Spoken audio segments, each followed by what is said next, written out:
A Rainha Vitória foi uma das maiores monarcas britânicas de todos os tempos. Ela governou por 63 longos anos e se tornou a monarca britânica com o reinado mais longo, pelo menos antes de Elizabeth II aparecer. Mas no início de seu reinado, ninguém acreditava que isso acontecesse, porque sua coroação foi um desastre. Ela subiu ao trono em junho de 1837, quando tinha apenas 18 anos de idade. Tradicionalmente, os monarcas britânicos eram coroados meses depois de começarem a governar. Então, a data para a cerimônia foi marcada para pouco mais de um ano depois de Vitória ter subido ao trono. Infelizmente, isso não significa que eles usaram esse tempo para organizar o evento. De fato, os preparativos não começaram até março de 1838. Se você analisar por esse ângulo, a catástrofe em que resultou não foi particularmente chocante, mas estou me adiantando aqui. A data estava marcada para quinta-feira, 28 de junho de 1838. As pessoas estavam animadas para receber a nova rainha. A cerimônia foi realizada em Londres e centenas de visitantes começaram a chegar dias antes da coroação. Grandes comemorações foram planejadas em todas as partes da cidade. E claro, todo mundo queria ter um vislumbre de Sua Majestade. No grande dia, cerca de 400 mil pessoas de todo o país foram para a capital inglesa. Elas inundaram parques e ruas, principalmente ao longo da rota do desfile público. A jovem soberana iria percorrer todo o caminho desde o Palácio de Buckingham, onde ela morava, até a Abadia de Westminster, local em que esse evento magnífico é realizado desde 1066. Às 10 da manhã, Vitória entrou na Gold State Coach, uma carruagem fechada que, a propósito, a família real ainda usa em ocasiões especiais. Deve ter sido um passeio delicioso, porque a carruagem era bem velha e desconfortável. Mas ver toda a multidão animada compensou todos os problemas. Andaimes foram instalados pelas ruas e seus súditos leais ocuparam todos os pontos possíveis à beira da via. Homens e mulheres vestindo suas melhores roupas agitavam seus lenços saudando a rainha. Havia tanta gente que ela estava realmente preocupada que houvesse feridos na correria. Levou mais de uma hora para chegar à abadia. Mas, apesar de toda a confusão, tudo estava indo bem, até que a cerimônia real começou. Você provavelmente pensaria, o que poderia ser mais importante para o Império do que a coroação de um novo monarca?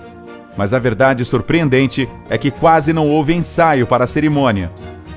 Como resultado, bem, vamos apenas dizer que as coisas não saíram como o planejado. Parece que a pessoa mais bem preparada era, na verdade, Vitória, de 19 anos de idade.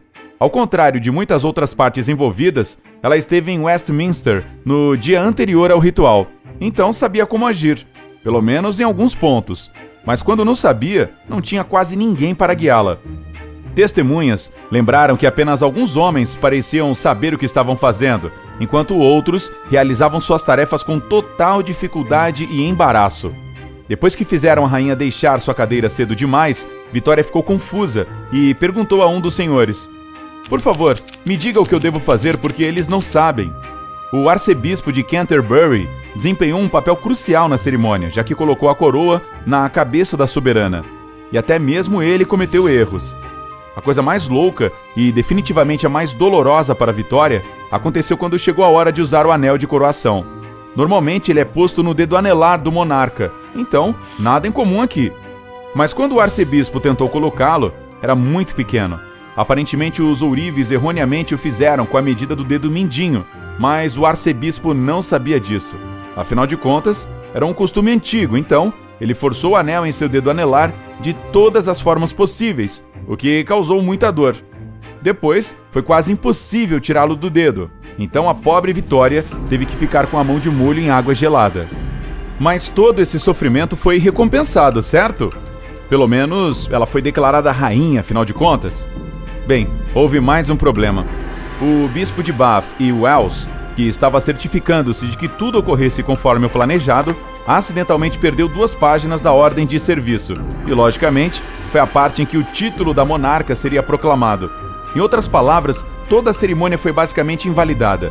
Então, Vitória teve que voltar para a igreja para fazer tudo corretamente.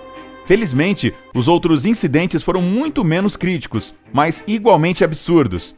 Por exemplo, Sua Majestade recebeu o orbe, joia que representa o domínio de Cristo sobre o mundo, na hora errada. E era muito pesado para uma jovem garota. Na parte musical, o compositor contratado para escrever um novo hino para a cerimônia faleceu 3 meses antes e seu trabalho nunca foi concluído. Por isso, apenas uma única peça foi criada para o evento. Ao acompanhamento faltou unidade e poderia ter sido muito melhor. O maestro Sir George Smart também não ajudou. Por alguma razão, ele escolheu tocar o órgão e reger os outros músicos ao mesmo tempo. Eu acho que você entendeu, a orquestra foi muito mal coordenada. O ponto alto desse dia ridículo ocorreu quando os colegas prestaram homenagem à nova rainha. Um deles se chamava Lord John Rowle. O honorável membro do parlamento já estava na casa dos 80 anos na época e não estava, francamente, na melhor forma. Foi uma lamentável ironia que, quando o Lorde tentou subir as escadas até o trono, simplesmente caiu descendo os degraus. Não pareceu se machucar, então tentou se aproximar da rainha novamente, como se nada tivesse acontecido. Foi quando Vitória provou ser uma governante atenciosa e gentil. Ela rapidamente se levantou e desceu até Rowle, para que ele não tivesse que repetir seu feito perigoso. Este gesto fez com que muitos dos presentes ali a adorassem, e os cronistas a descreveram como uma notável união de ingenuidade, bondade, boa natureza, com propriedade e dignidade. Mas outras pessoas simplesmente não conseguiram se controlar e Lord Rowle se tornou personagem de piadas e poemas humorísticos. E como se isso não bastasse, perto do final do espetáculo, o tesoureiro da casa tentou animar os nobres convidados da igreja, jogando algumas medalhas de coroação na multidão. Imagine a bagunça que isso causou. Os vereadores, juízes e damas de honra lutando uns contra os outros por um pedaço de metal.